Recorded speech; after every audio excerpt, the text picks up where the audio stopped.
Hello and welcome to Film Companion South. In this episode, we're going to be talking about Nithin Lukose's Paka, which had its world premiere at the Toronto International Film Festival. Now, the English title of this film is River of Blood, and it is evident from the very first scene where an old man dives into a river to retrieve a body. The body is that of a young man. Nobody knows how he has died. One of the many jokes in this movie is that the people who are the expert divers are all old men. I mean, this man who dives in, he's old and he's got this big, silvery, enormous mustache. You'd think that the younger men would be the better divers, right? But this is a movie about a certain kind of tradition that older people seem to remember and pass along better to younger people. So maybe these older men who are better divers are also part of the tradition in a sense. Now, a crowd has gathered to see this old man retrieve this body from the river,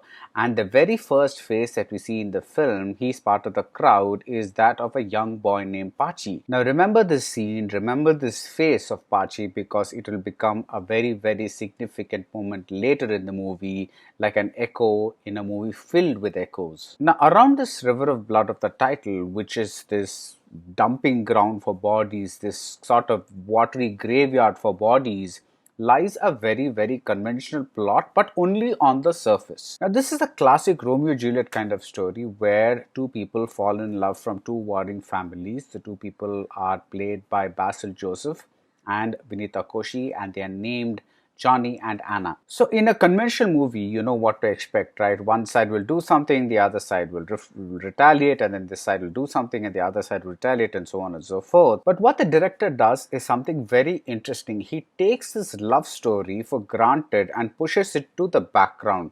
So there are no conventional romantic scenes, no love moments as such. In fact, even the scenes between Johnny and Anna seem to be troubled because he wakes her up in the middle of the night when he's having a bad dream that he often has, and she is troubled by the fact that one of her family members has been killed by one of his family members, and she is not able to let go of the fact. And the shit really hits the fan when an uncle of Johnny, he gets released from jail and comes back to the village. Now, remember the cyclical nature of events. That is how even the return of this person happens, because he comes by a long road, and at the side of the road there is a tea shop owner. Now this tea shop owner sees this man, this uncle who's just been in jail. He's returning after a long time, and the same scene is repeated later with the same tea shop owner when he sees another man come through the long road and kind of becomes the first person to spot him. The film has already been filled with tragedy till then, and now it becomes even more tragic. For example, the uncle who's returned from jail, he's genuinely repentant. He's kind of atoning for what he's done. He thinks that he's done something really bad. He even goes to the extent of apologizing to the person who's been affected by his actions. But then nothing changes, because he may have changed, but the others haven't. They still want revenge for what this uncle did. The film is filled with lovely, gentle touches that let us into the characters without telling too much. For example, Johnny doesn't seem to be much of a joiner in events. He's like his own little person. When other people are bathing in the village pond, he sits on the bank and just sees them. He's enjoying, and they say, "Come inside," and he says, No, it's okay, I'm okay here.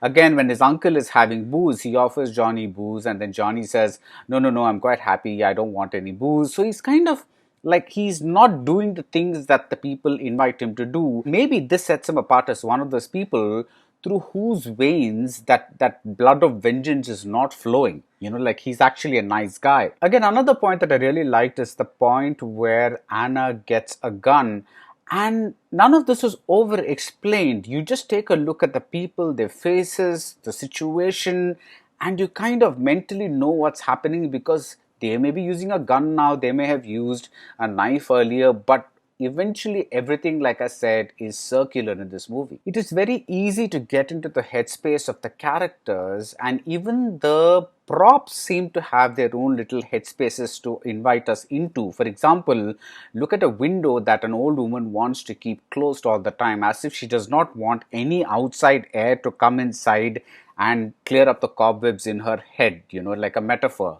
It's like only after she dies is that window opened. Similarly, look at the walls of the houses. They are filled with people of the families who have died, And every time we see a wall, there is an extra photograph on the wall, which means that, first there's like 5 and then 6 and then 7, and then the number of photographs of people who've been murdered just keeps increasing. And that wall is a testament to the increasing violence in the two families. There are the occasional funny little touches like the scene with the sex worker, but this is a very serious movie. And the best thing about it is it takes a very, very mainstream movie and mainstream movie story and tells it in a fairly non-mainstream way. Imagine this. Johnny is the one who seems to be the pacifist. The younger person seems to be the pacifist, whereas his grandmother is actively endorsing revenge at every stage. Similarly, in the other family, in Anna's family, there is a grandfather type figure who keeps wanting revenge all the time. Remember, I told you that the older men seem to make the best divers? Similarly, the older people here seem to have the most revenge, the most intent for revenge inside themselves. In fact, what could have been a melodrama is treated in a fairly minimalistic way. Even the music is minimalistic. There's the occasional shots of drums, or we hear the occasional burst of an acoustic guitar, and that is enough. I spoke of echoes, right? Here's another echo. In an early scene, a man is seen killing a pig for food, and the same man ends up with a bunch of pigs later in a very, very different context much later on. This is a movie where there are even ghosts, and they seem happy because they seem to have escaped the cycle of revenge, and now they can finally be at peace. An echo is not an uncommon thing in our cinema, especially in masala cinema. The whole thing is about how one thing happens earlier on, and you get a bigger version of it later on. But here, because of the cyclical nature of the revenge, the echoes actually become much more powerful, because take the scene where Anna is seen with a nun earlier on and Anna is seen with a nun later on. It kind of reinforces the fact that everything is happening over and over again rather than for the very first time. The only problem I had with the movie is with the last two scenes. I mean, they're not bad scenes exactly, but there's a whiff of a message that comes through. And I wish they had been handled with the same kind of gentleness and nuance that we had in the early scenes, because they actually made perfect sense. Because in one scene, you think you're seeing the end of the cycle of revenge, and then the very next scene, you're seeing that the cycle hasn't ended. So it makes sense, but I just wish they had not seemed as symbolic as they do in this movie. But overall, this is a great debut, and another person who should really be mentioned is the cinematographer Shrikant Kapoor, because usually when they want to show violence, when you kind of move the camera a lot, you do a lot of shaky stuff, you kind of want the image to mirror the violence that's happening in the screen.